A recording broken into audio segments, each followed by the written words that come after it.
Covid et qui a malheureusement impacté beaucoup de petits commerçants, donc notamment les bars, les restaurateurs, qui en plus de ça, par la suite de la crise du Covid, ont subi une crise énergétique dans laquelle ils y sont encore, des factures qui explosent, des commerçants qui n'arrivent plus à vivre, qui ferment leur commerce malheureusement. Et je pense que c'est un point qui est à souligner parce qu'en effet, le tourisme pourrait relancer les petits commerçants et pourrait faire vivre ces petits commerces justement, puisque la plupart du temps, les touristes aiment bien les produits locaux, aiment bien aller dans les petits commerçants, les artisans.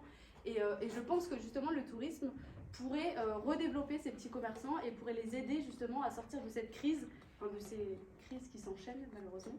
Et en fait, je pense que c'est un point à ne pas négliger. Et en effet, l'économie est le principal, on va dire, le principal argument quand on parle de tourisme. Mais dans le cas, et surtout là, dans les circonstances dans lesquelles nous sommes, je pense qu'il n'est certainement pas à négliger. Et je pense que de relancer le tourisme à Amiens pourrait refaire vivre ces petits commerçants qui sont malheureusement des fois oubliés. Et donc moi, je trouvais que c'était un point très important à souligner.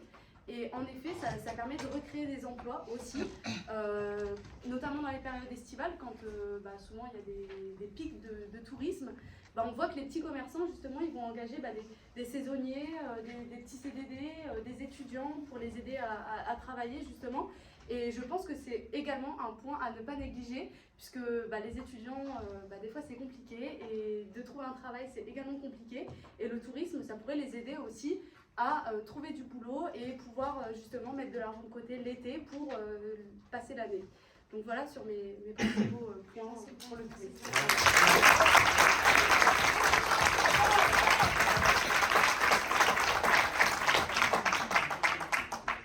Je suis entièrement d'accord avec vous. Nos commerçants et nos entreprises souffrent énormément et il y a également, en dehors des artisanats, vous avez raison, des lieux culturels qui ne sont pas assez fréquentés. On pense par exemple au musée de Picardie, 70 000 entrées par an, ça va, mais on peut dépasser largement le cap des 100 000. Mais on n'est pas obligé de miser sur le tourisme pour que les sites culturels soient plus fréquentés, pour que nos restaurateurs soient plus fréquentés également. Il faut miser sur les habitants qui sont les premiers touristes de notre ville. On ne fait pas venir plus de tourisme et pourtant on fait consommer plus les habitants.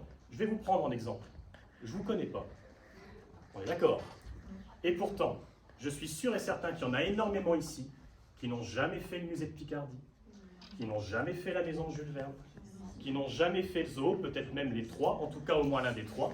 Et pourtant, j'imagine aussi que vous êtes déjà partis en vacances, à plusieurs centaines ou milliers de kilomètres d'ici, et que, à l'occasion de ces vacances, là vous avez visité un musée, là vous avez fait un zoo, là vous avez peut-être fait une maison d'écrivain ou un site culturel que vous n'avez peut-être même pas fait à Amiens. C'est pas un reproche que je fais, on est tous un peu pareils à Amiens ou ailleurs. Quand on habite dans une ville, on n'a pas ce réflexe d'être touriste dans notre propre ville, d'être les premiers promoteurs de notre propre destination. On a ce réflexe quand on se libère de notre travail, qu'on prend des congés, qu'on s'en va loin, mais on ne l'a pas forcément dans notre propre ville.